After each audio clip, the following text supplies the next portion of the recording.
lights are on bright. It is time to dance. Welcome to the show you live for. It is ginormous. Now, as you can see, it is big banner episode number 15. We are here and we have a new background, a new thumbnail for this show, using a little bit of higher quality and higher grade software to make these pictures as opposed to the stuff I was using earlier, which was kind of just slapdash type of work. I'm pretty proud of it, looking good, and I'm looking forward to seeing what kind of concoctions I can come up with in the future. But this is my first one. And as you can see, we got the little ginormous logo up in the upper left-hand corner of the screen. We have Micah Parsons on the Green Bay Packers photoshopped in his uniform. We have the Wisconsin Badgers quarterback Billy Edwards handing it off to running back Dylan Jones. And we have, this still sounds weird, University of North Carolina Tar Heels football coach Bill Belichick, and he looks very happy as always. So the date is September 2nd, 2025. Red Sox just came off of a great win against the Cleveland Guardians and really pushing their momentum forward in the season, which to me is great. I'm really happy to see it. But without further ado, let's get into what we are talking about today. So, the Micah Parsons deal, obviously sending 2 first-round picks and Kenny Clark to the Dallas Cowboys in exchange for Micah Parsons and him getting that huge contract extension. One of the biggest moves we have seen in the NFL in a long time. By now, this has already been a little bit under a week old, so everybody knows about this news, everybody who hasn't been living under a rock at least, and everybody is going to see, and they're starting to kind of resonate, what Green Bay can do with a guy like Micah Parsons on their team, and a lot of them are saying it's high, and I don't blame them. But I want to just talk about it because I've had a lot going on, so I haven't really been able to cover this other than to say, hey, we called it on Conti and Nick, which is an accomplishment in its own right.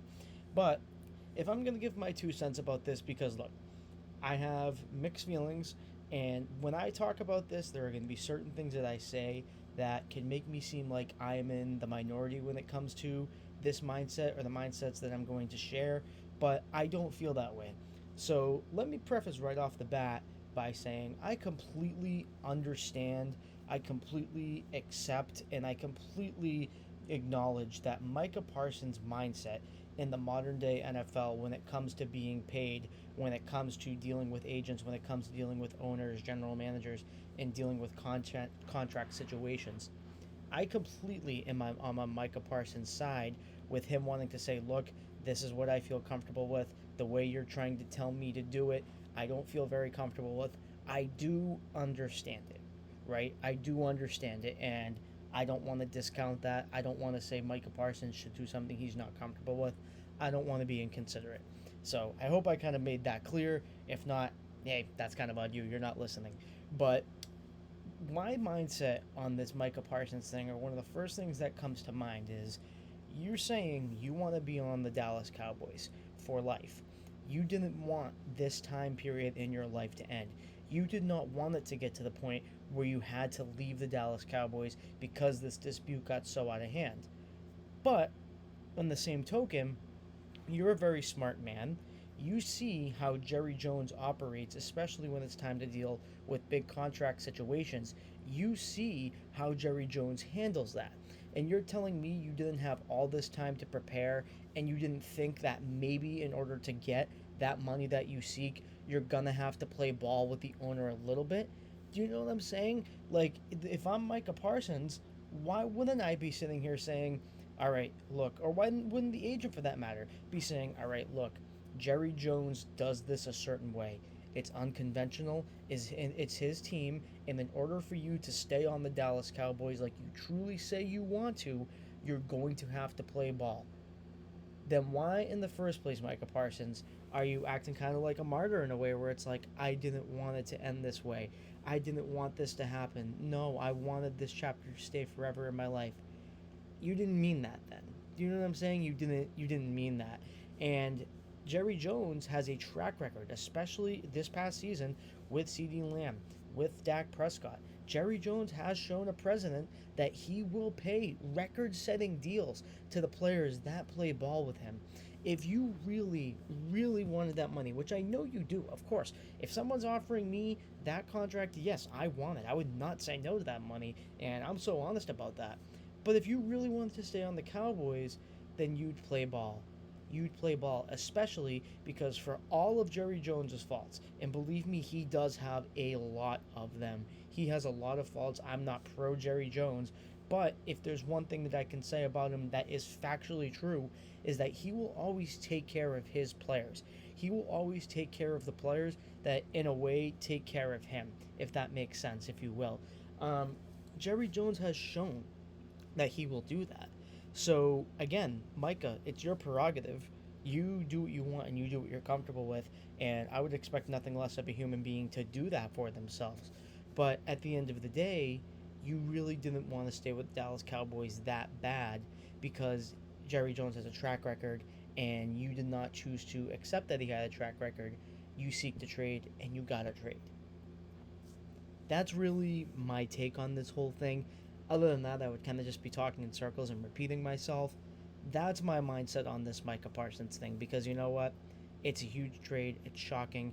You don't really see it, but the thing is, you don't really see it from Jerry Jones specifically. You don't see it from Jerry Jones. So guess what? There are two sides to every story. Jerry Jones is being made out to look in this situation like a complete idiot. But you know what? Like he may have some points.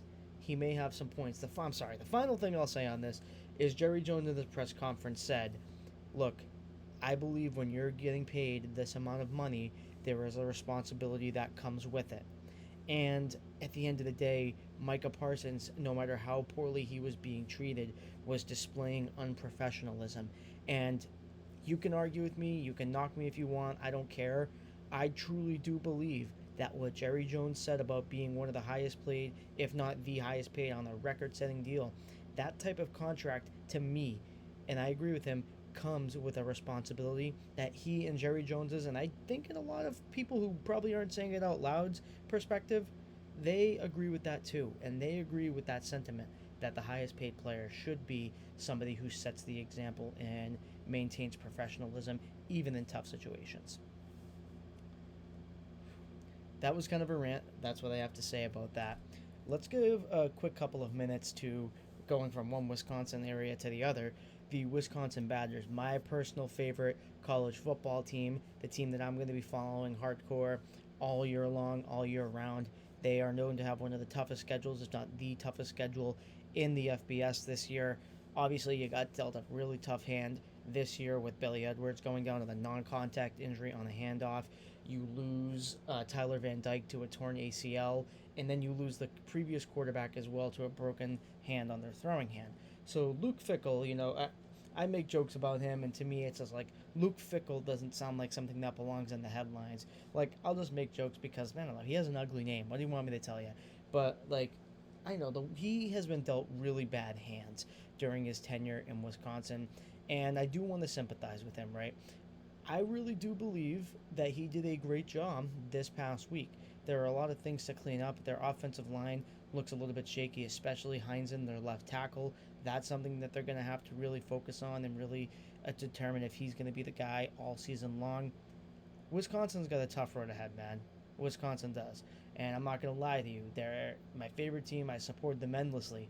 But it wouldn't shock me to see them lose a lot of games this year. I would not be shocked whatsoever to see Wisconsin fall a lot and Luke Fickell either be fired or put on the hot seat because even though he's been dealt bad luck, Wisconsin isn't going to go without results for long. And if they're not going to get it this year, or at least they're not going to show competitiveness, I think it might be Luke Fickell's time, or he'll be really under the spotlight for him to perform next year, and or that will be it for him. I am going with my buddies in October. October 4th is the game, to the Big House in Michigan to watch Wisconsin play the Michigan Wolverines. And I'm going to say this. I think that Wisconsin is a good team. I think they're fundamentally sound. I think they're never going to be an easy team to beat. But man, from what I saw from Bryce Underwood the other day against New Mexico, as a true freshman, freshly turned 18 years old, starting in the Big Ten, one of the premier programs in college football as a true freshman, that to me is so impressive. That to me is something, especially with the way he looked.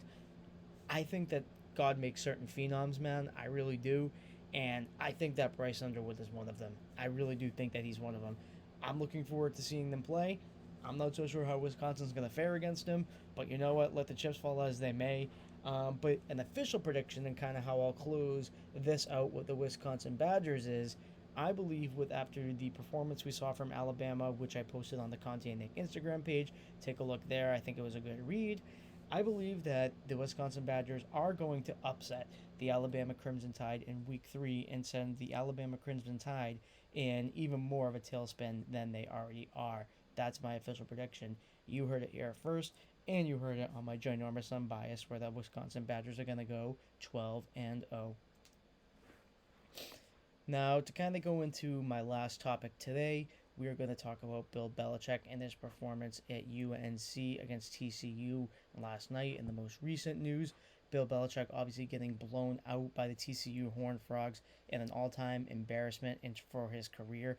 And that may sound a little harsh the way I'm saying it, but it is true. It is an all-time embarrassment by Bill Belichick, having over 250 rushing yards against him, being known as his defensive savant, being known as his defensive mind, and not being able to get the job done, especially against an ACC opponent or a Big 12 opponent. My apologies, but against TCU, man, look, I love Bill Belichick.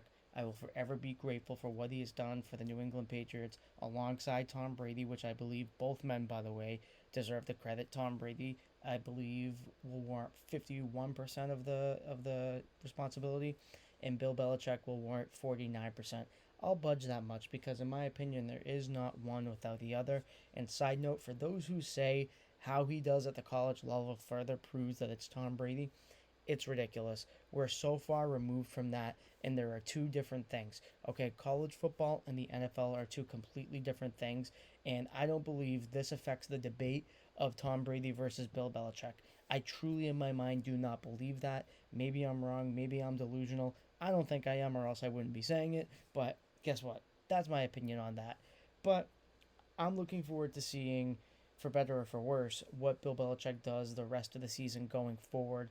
Obviously, this is something that kind of is rocking the world. They had so much media coverage.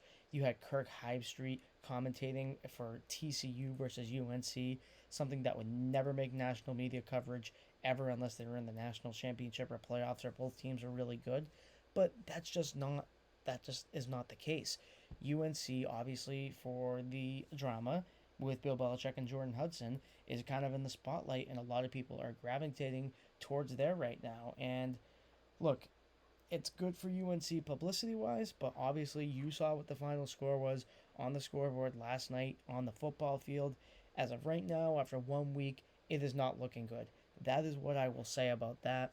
Um, look, I'm forever grateful for what Bill Belichick has done for the New England Patriots. I will always, because I used to coach high school football, I will always credit Bill Belichick for, in terms of on the field schematics, strategy, and just overall football mindset as a coach, kind of learning the game, teaching the game.